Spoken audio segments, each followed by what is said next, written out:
Are you ready to take your business to the next level and make the money you want so that you can create the impact you desire? Then you're in the right place. It's possible to run a successful business built around your life. Get ready for a little bit of tough love and a whole lot of strategy to grow your business without sacrificing your sanity. If you're ready to get out of your own way and step into the role of CEO, then let's go.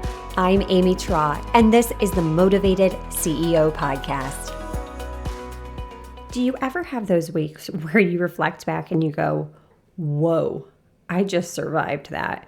That was a crazy one, and I didn't see that coming.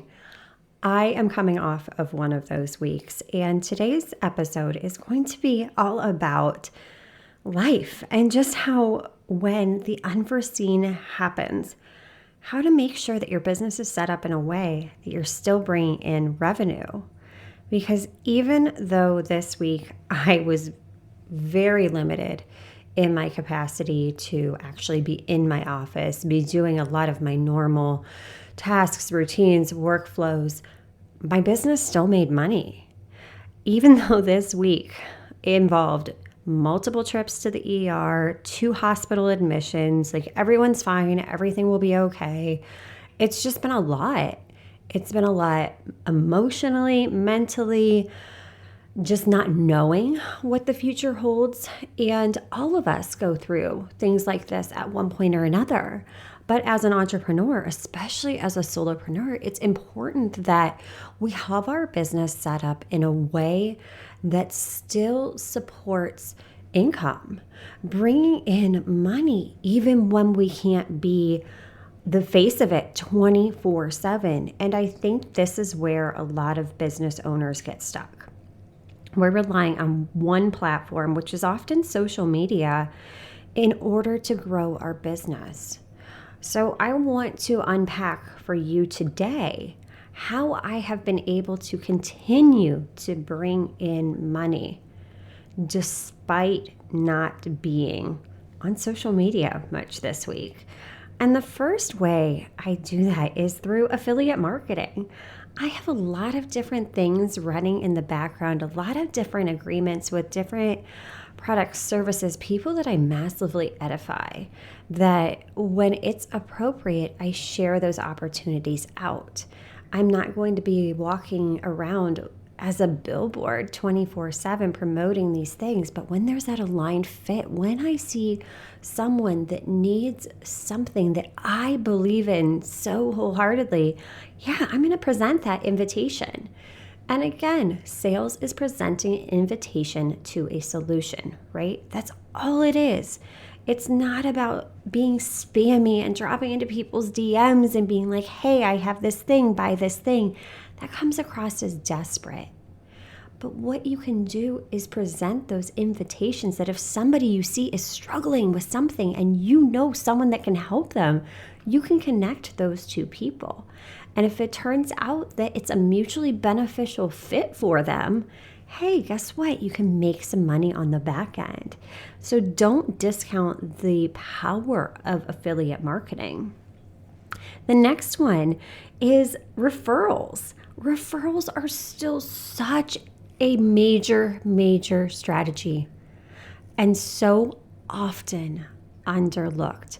I'm in the process of building out a new referral program, and that is absolutely okay to do, to compensate people with. It doesn't have to be anything crazy, but what you feel energetically is a good exchange for someone introducing you to a potential client.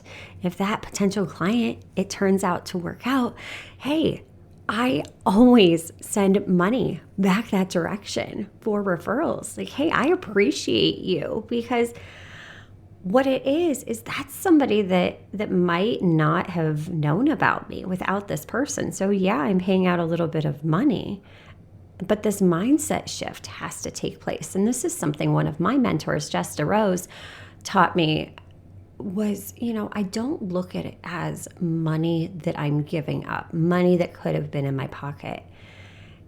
If I hadn't had that introduction, that that client wouldn't have potentially known about me. I wouldn't have been able to serve that client. And then you think about it, retention is a huge part of the process, right? So lifetime value of the customer, that couple $100 that I'm providing to give for that person that gave me the referral is so absolutely worth it, because over the lifetime of that client, I'm making that money back. I'm completely making it back. So it's not lost income, it's a new opportunity. So I really, really like this shift that she taught me a while back. The next way is email marketing. Again, I didn't spend a ton of time on social media this week. I was very, very intentional about using the time that I did have available to keep the business moving forward. And circling back to something we've talked about in prior episodes is really sticking with those daily non-negotiables. That, yeah, everything around me is an absolute disaster right now, but that's okay, because I know that if I only get these 3 tasks done, my business is still going to move forward. At the end of the day, we are not designed to be slaves to our business, right? No, our businesses need to be set up in a way that provides us with the freedom and flexibility. So having those email campaigns, those email marketing and nurture sequences planned out months in advance really has allowed me to take the step back. The same thing with podcast content. I have guests scheduled out into March now.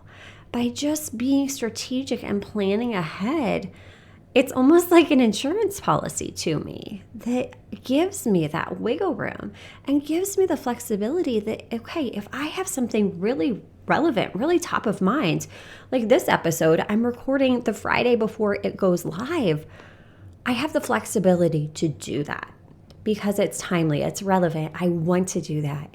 But if I didn't have the capacity, I have others lined up that I could publish, no problem. Everything would continue to go on without a hitch. Next, I really lean heavily into systems and automations to keep my business running, even when I can't be in it. I have people behind me. I have an integrator in my business. That has been one of the biggest game changers so that I'm not doing the nitty-gritty detail every 5 minutes. For example, this past week, we were in the ER probably, 2 hours before we were supposed to do our weekly coffee chat event. And I called up my integrator. I'm like, hey, I need you to send out an email. I'm still in the ER. I'm not going to be able to host our coffee chat today because I'm not available right now. Our focus is getting my loved one the help that they needed. So guess what? They did it like instantly. Okay, boom, it went out. Everything went off without a hitch. So it's really being intentional, having that bird's eye view of your business, leveraging those systems and automations and being strategic, being so strategic and intentional with how you're using your time, with how you're using those little pockets of time so you can focus on those needle moving activities when you have the time, when life is chaotic around you. I mean, let's face it, when's life not chaotic, right? As business owners especially, we are the face of our business. We're navigating things. We are in the role of CEO, so we're managing people and things and products and services and so many moving parts and objects. But systems and automations and having that strategy in place really eased any of that worry for me, because I knew that the business would still be okay. It was still going to be okay, even though everything else was crazy. So the next time you have a crazy week, just remember there's things that you can do in order to keep your business moving forward. When you take the time to be strategic, and have a plan in place so that you're not working in your business 24/7. That's a game changer. And that gives you the freedom and flexibility that we all want, that we all desire, so that you can focus on the things in life that truly matter. Your family, yourself, your health, all of these things. Until next time, cheers to making the money you want so that you can create the impact you desire. Are you loving what you're hearing? Do us a favor and hit that subscribe button so you don't miss an episode.